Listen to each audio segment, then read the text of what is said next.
From the National Newsroom of the Canadian Press, I'm Karen Rebo. Prime Minister Mark Carney is expected to announce new measures this afternoon to help Canada's steel sector. The industry has been reeling under pressure from U.S. tariffs. The federal government plans to limit foreign steel imports from 50% of 2024 levels to 20% for countries which don't already have a free trade agreement with Canada. That's according to a government official who says the move would allow Canadian steel producers to fill the gap in the domestic market, opening up an estimated $854 million of demand. The official says Ottawa will also work with CN Rail to cut freight rates by half for steel being shipped between provinces. If CN Rail can't oblige a lower rate, the government plans to step in to subsidize the difference. Nick Murray, The Canadian Press, Ottawa. Experts say lifting a ban on oil tankers in northern BC waters would remove just one obstacle to private investment in a new West Coast bitumen pipeline.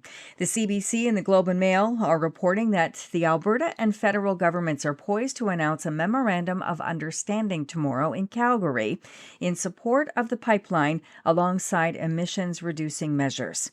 Warren Mabey is director of the Queen's University Institute for Energy and Environmental Policy in Kingston, Ontario. He says an MOU would not be binding, but would be nonetheless significant. The fact that an MOU is being developed and that the Prime Minister is throwing his weight behind it and the Premier is throwing her weight behind it tells us that this is a pretty serious agreement. You know, this is something that they're looking to build on. They're looking for ways forward. Mabey says political resistance in British Columbia is expected to be a major hurdle. A rebound in home sales could be on the way next year after a roller coaster year plagued by economic uncertainty. RE/MAX Canada has released its 2026 housing market outlook this morning. It says strong demand among potential home buyers and built-up inventory could pave the way for national home sales to increase 3.4% next year.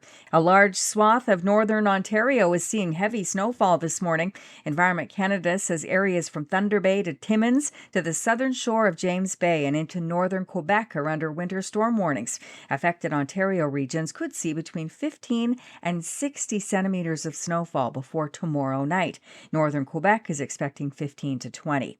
The Weather Network is out with its forecast for the next 3 months, and it's forecasting a strong start to the winter. It says near or colder than normal temperatures are expected across much of Canada. Meteorologist Doug Gillum says the season will start in a big way across much of the country. It's going to be a colder December and into January than we've really become accustomed to seeing in many recent years. In fact, we think for many it'll be a December to remember. This is the Canadian Press. In sports, there are 6 Canadian teams set to take the ice tonight in the NHL. The Edmonton Oilers dropped the 4th in their last 5 games last night. Fueled by a 4-0 first period, the Dallas Stars thrashed the Oilers 8-3. In the PWHL, the Ottawa Charge play host to the Vancouver Golden Eyes tonight. Last night, the Montreal Victoire shut out the New York Sirens 4-0.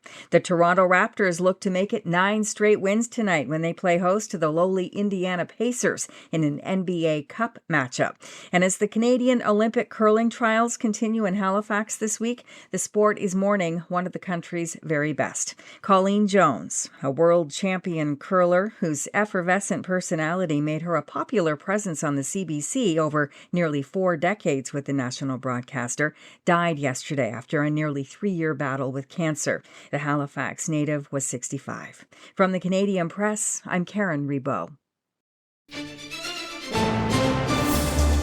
Thanks for listening. Don't forget to follow and subscribe. For more of today's top stories, visit thecanadianpressnews.ca.